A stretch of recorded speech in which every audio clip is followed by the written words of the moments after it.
Et je laisse la parole à Richard Dessès pour mener cet entretien. Bonjour Mariadec Raffaele. Bonjour Liselotte, bonjour Richard. Bonjour Mariadec, donc vous êtes rédacteur en chef Monde de Valeurs Actuelles. Nous ne nous lasserons pas de le répéter chaque mardi. Quel bonheur. Voilà.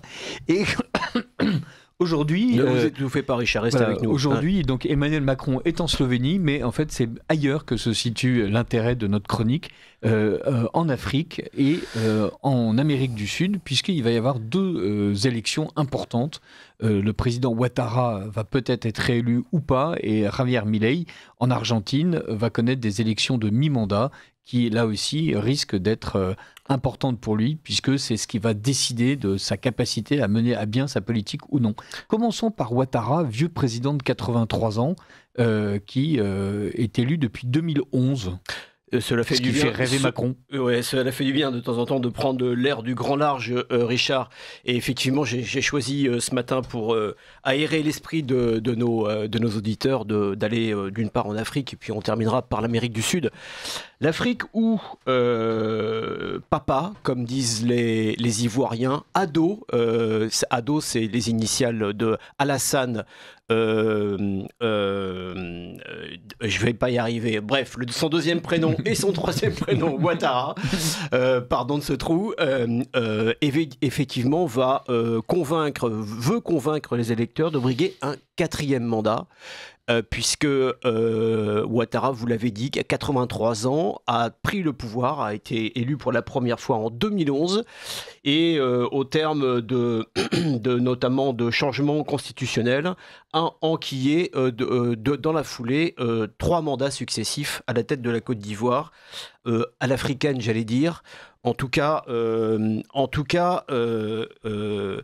qui est intéressant en fait de noter, c'est qu'entre 2011 et 2025, la Côte d'Ivoire, qui est aujourd'hui avec le Sénégal, mais le dernier bastion en fait de stabilité dans cette sous-région de l'Afrique de l'Ouest, est aussi un pôle de stabilité économique.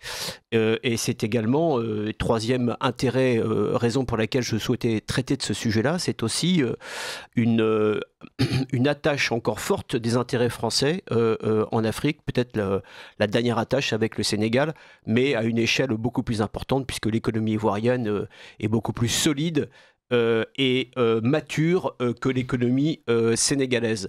Un chiffre seulement pour illustrer en fait le bilan Ouattara, personnage par ailleurs contesté.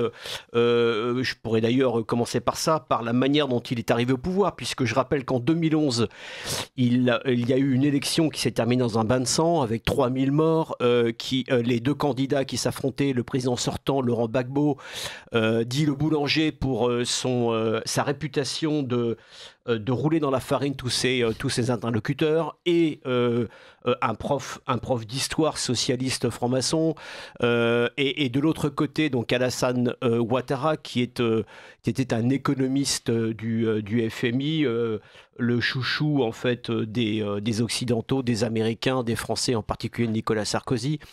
Le match était très serré en 2011. Et Laurent Gbagbo considérait qu'il avait gagné et qu'il ne voulait pas laisser les clés du pouvoir à son adversaire.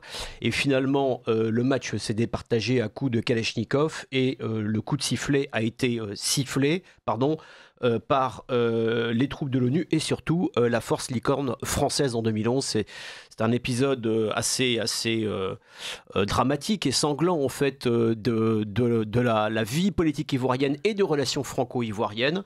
Toujours est-il qu'en 2011, cet économiste arrive au pouvoir et, je le disais, un seul chiffre peut résumer en fait son bilan économique, c'est plus une moyenne de croissance de l'économie annuelle égale ou supérieure à 6% du PIB ivoirien pendant toutes ces années. Imaginez quel pays aujourd'hui rêverait d'afficher une telle croissance. Et est-ce que cette croissance est une croissance réelle ou est-ce que c'est une croissance à la chinoise ? Non, alors j'aime pas trop cette comparaison avec la Chine parce qu'on est vraiment dans deux univers différents. Mais je voulais parler de la manière dont la Chine produit des statistiques qui ne sont pas absolument fiables. Justement, j'ai bien compris, mais je pense que c'est une croissance réelle. Et du reste, ce qui est intéressant, c'est que la population ivoirienne ivoirienne, c'est à peu près une trentaine de millions d'habitants. Et pour pas dire de bêtises, je reprends juste mon papier. Voilà, c'est ça. La moitié, en fait, des 32 millions d'habitants des Ivoiriens a aujourd'hui, Richard, moins de 25 ans. C'est-à-dire que quasiment la majorité des jeunes électeurs ivoiriens aujourd'hui n'a connu ou n'a en mémoire que le bilan Ouattara, que le règne de Ouattara sur la Côte d'Ivoire. Et ces gens-là, donc, ont vécu avec un moteur économique croissant de au moins 6, voire 7, parfois 8% par an. Et ça se traduit en particulier très visuellement, et d'ailleurs, Ouattara va jouer là-dessus, c'est le bilan des grands travaux, de la modernisation du pays. D'ailleurs, moi j'aime beaucoup les Africains, ils sont de nature et ils sont pleins d'humour. Ils surnomment Ouattara le président Goudron ou le président Dupont. Et pourquoi ? Parce qu'en fait, effectivement, sous l'ère Ouattara, le réseau routier en fait ivoirien s'est considérablement développé. Je me rappelle, j'avais été en 2013 en voyage en reportage en Côte d'Ivoire. Il y avait un autoroute qui a été censé relier Abidjan à Yamoussoukro, qui est la capitale politique officielle du pays, à peu près dans le nord, à peu près au centre du pays. Et en fait, avec les policiers, nous avions emprunté des portions d'autoroute qui n'étaient pas ouvertes à la circulation. Puis ensuite, nous repartions sur la route normale, nous revenions sur ces portions d'autoroute. Tout cela depuis, c'est du passé. Cette autoroute va même jusqu'à Bouaké dans le nord, là où il y a eu la révolte en fait des milices de Guillaume Soro, dont on pourra reparler plus tard. Donc un réseau routier qui aujourd'hui est important. L'électrification du pays est quasiment réalisée à 97%. Donc honnêtement, en Afrique, c'est quand même une exception.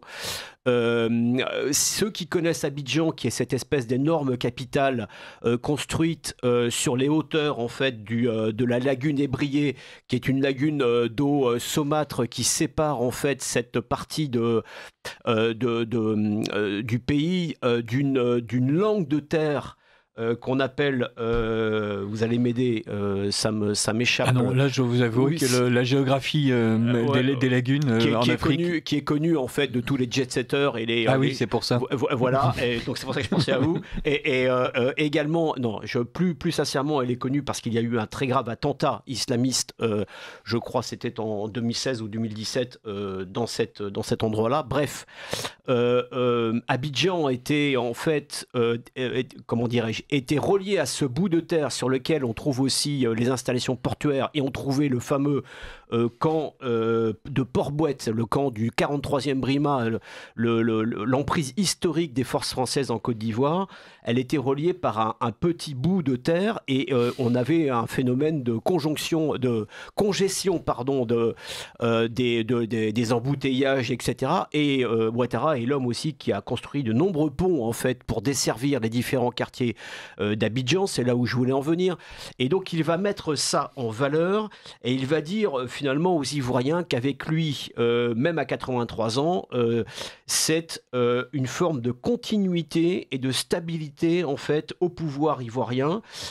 Une stabilité économique qui s'est accompagnée d'une stabilité politique. Même si aujourd'hui un certain nombre de ses détracteurs expliquent que s'il peut se présenter et s'il peut gagner, c'est parce que sur les 60 candidats ou 66 candidats initiaux, les organisations électorales officielles n'en ont retenu et n'ont donné l'autorisation à que 5 de se présenter, parmi lesquels en fait des personnages qui ne sont pas soutenus par des structures politiques fortes officielles, et qui donc manquent de fonds, parce que vous savez qu'en Afrique et en Côte d'Ivoire aussi, quand on fait une campagne, c'est aussi la capacité à mobiliser des sympathisants, que je veux dire de manière très concrète, en leur distribuant des billets pour les voilà. Et il faut appeler un chat un chat.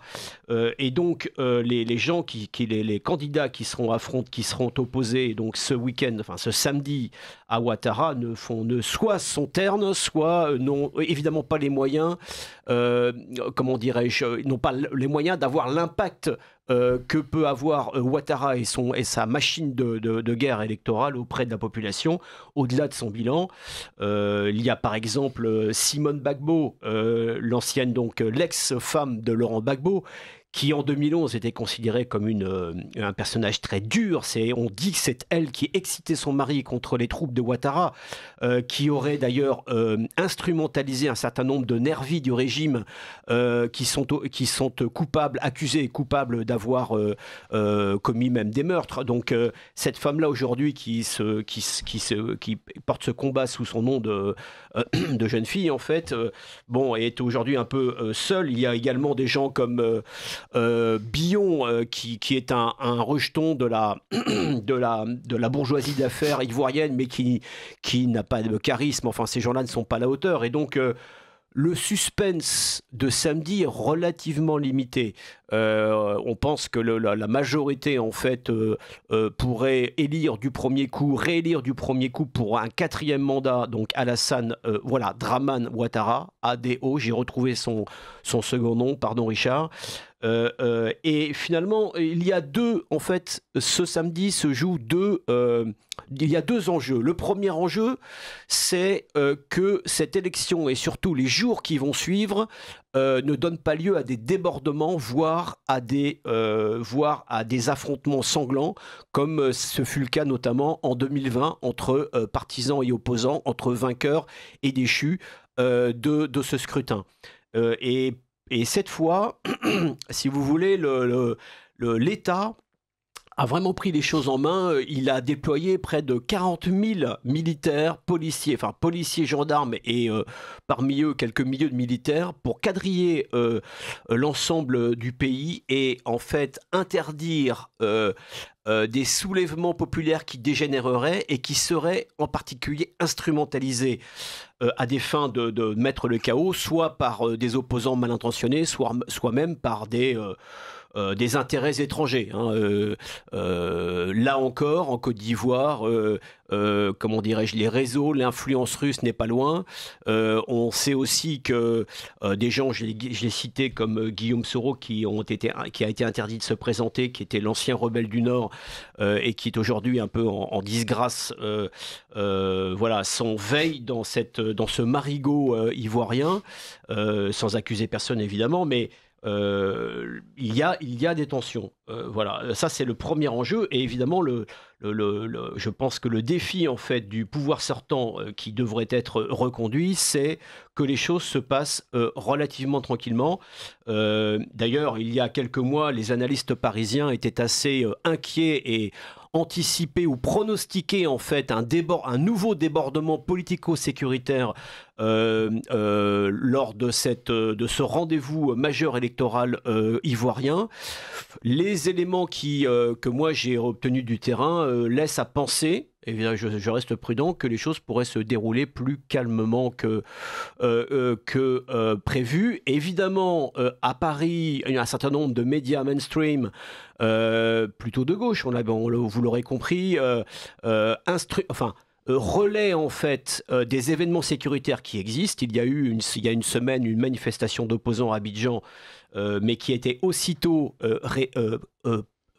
comment dirais-je, étouffé, puisque le régime avait expliqué qu'il serait interdit de manifester pendant les 15 jours de campagne électorale officielle pour éviter justement ce débordement incontrôlable et les risques sécuritaires qui s'en suivraient. Et évidemment, ici, à Paris, un certain nombre de médias ont expliqué que c'était que le régime avait, comment dirais-je, avait outrepassé ses droits en utilisant une force inconsidérée, etc., etc. Je crois que c'est pas tout à fait le cas. Effectivement, ceux qui ont voulu sortir de leur case ont été vite refoulés, mais les choses, le soufflet est assez vite retombé, ce qui prouve bien d'ailleurs que le mot d'ordre est bien passé et que comment dirais-je, l'organisation sécuritaire du pays, cette fois, est relativement solide.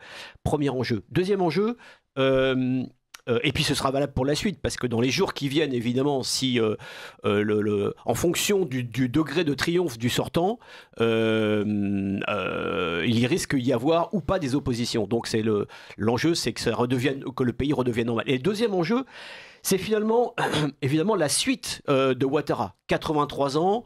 Ces ministres que j'ai rencontrés il n'y a pas longtemps à Paris expliquent qu'ils pètent la forme. Bon, la réalité que connaissent tous les experts du terrain, c'est que Ouattara, il est malade, il est vieux, il a fait son temps. Il est comme malade. Biden et Boumedienne. Et voilà, il y a quand même beaucoup d'hommes de cet âge-là et qu'il va bien falloir qu'il passe la main.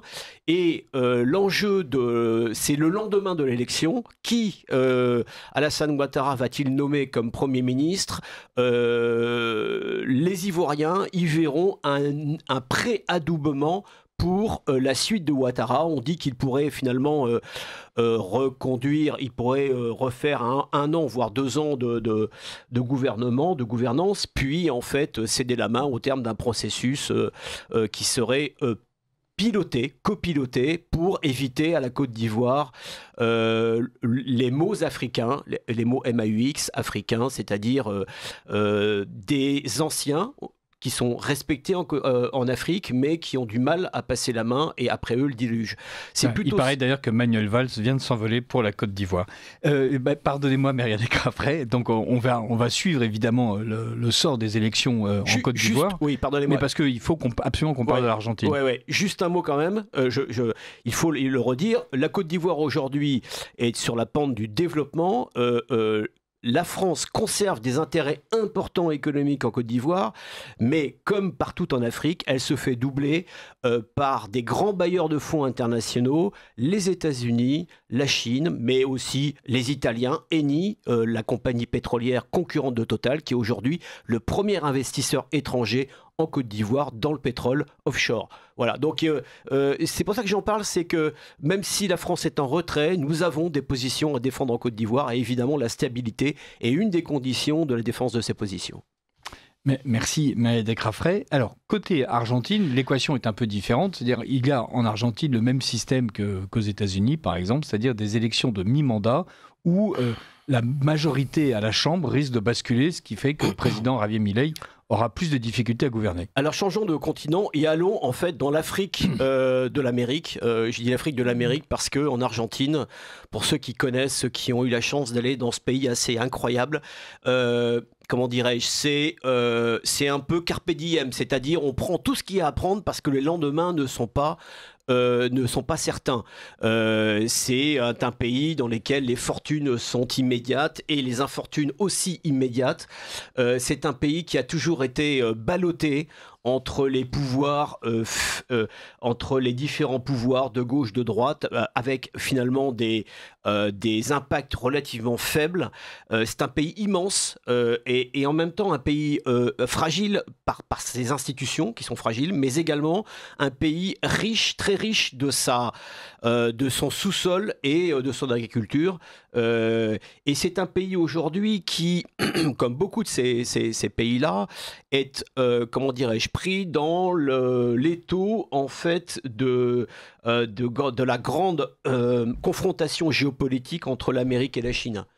Pour résumer en fait le contexte de cette élection, et on retrouve en fait ces paramètres dans le match législatif qui va avoir lieu non pas samedi mais dimanche, le 26, des élections parlementaires qui sont cruciales pour le patron de l'Argentine, qui est aussi la coqueluche des milieux libéraux occidentaux conservateurs et en particulier français. Ça m'a toujours assez étonné la manière dont ces gens-là s'entichent en l'occurrence d'un Gaucho de la Pampa, qui est un économiste de 55 ans, une figure assez baroque de l'Argentine, un garçon qui a enseigné l'économie, qui n'a pas d'enfants mais des chiens, qui est libertarien mais opposé à l'avortement, qui est un peu et qui s'est converti récemment à la religion juive et qui en ce moment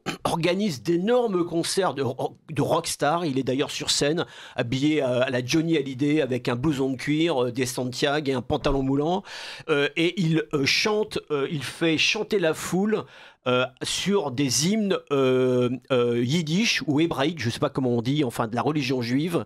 Voilà, avec on est d'accord, on est bien en train de parler du dirigeant du pays. Bien sûr, on est en train de parler de Milei avec une débauche de moyens, un concert à la Johnny Hallyday, qui d'ailleurs fait couler l'encre, parce que c'est évidemment cette campagne électorale à la Milei, vous savez, l'homme à la tronçonneuse, cette campagne à la Milei coûte énormément d'argent, en tout cas symboliquement, visuellement, et tous les Argentins voient cet homme se parader, enfin faire son show sur les estrades des scènes du pays, pendant que eux ont sombré en 2 ans dans une pauvreté record. Aujourd'hui, 43% des Argentins sont considérés techniquement comme vivant sous le seuil de la pauvreté.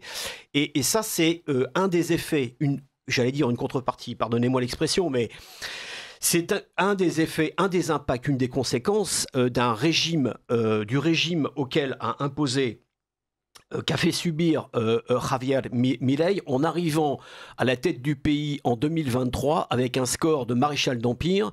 Je crois qu'il a gagné à 55,65%, 56% des voix, avec un programme simple: en finir avec la gabegie publique et la corruption des élites en Argentine.